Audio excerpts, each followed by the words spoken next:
నేను చెప్తా ఉన్నా బీసీ జర్నలిస్టులారా, బీసీ సోదరులారా, బుట్టంగారి మాధవరెడ్డి ఏదైతే 42% రిజర్వేషన్ బీసీలకు రావద్దని కోర్టులో కేసేసిరో ఆ కేసు వాదించిన ఆయన చుట్టం. బీసీలకు రిజర్వేషన్ రావద్దని పకడ్బందీగా ఏర్పాట్లు చేసిన దాంట్లో ఇతను కూడా ఉన్నాడు. కాబట్టి నేను జర్నలిస్ట్ సోదరులకు చెప్తా ఉన్నా, జర్నలిస్టులలోనే బీసీలకు సంబంధించిన వాదం లేదు అని మీరు నిరూపించదలుచుకుంటే మాత్రం ఇక తెలంగాణ సమాజంలో బీసీలు ఎవరు మిమ్మల్ని క్షమించరు. ఏ ప్యానల్, వీళ్ళు ప్యానల్లు పెట్టుకొని వస్తారు, వాళ్ళు పార్టీలు పెట్టుకొని వస్తారు, వీళ్ళు ప్యానల్ కాదు వాళ్ళు మనమే. రెండే ప్యానల్లు, రెడ్లు మనం, రెడ్లు అటువైపు, మనం ఇటువైపు.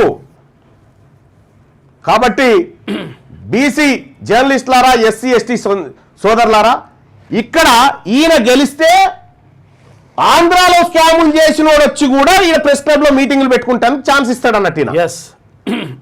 ఇక బీసీలకు సంబంధించినటువంటి మీటింగ్లు ఏమన్నా ఉంటే కట్ చేస్తాడు అన్నట్టుగా, దాంట్లో పెట్టుకోనియకుండా.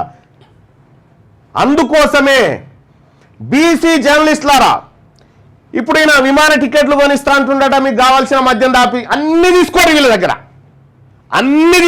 దగ్గర, వదిలిపెట్టకురు. కానీ పరదసాటుకు పోయినాక నీ జాతి ఆత్మగౌరవాన్ని నిలబెట్టు. వీళ్ళని చిత్తుగా ఓడించాలి. వీళ్ళని రేపే ఎలక్షన్. బీసీ జర్నలిస్టులందరికీ నేను రిక్వెస్ట్ చేస్తా ఉన్నా, రేపు మీరు నిలబడ్డ ఈ వాదం ఇట్లే ఉండాలి.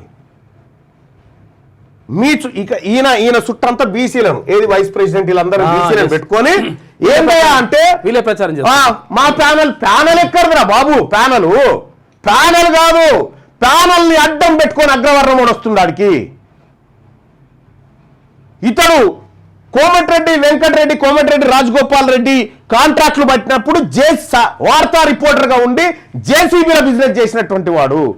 బీసీలకు ద్రోహి. తెలంగాణ రాజ్యాధికార పార్టీని చెప్తా ఉన్నా, ఇతన్ని ఓడించండి. ఇతడు ద్రోహి, ఇతడు మోసకారి.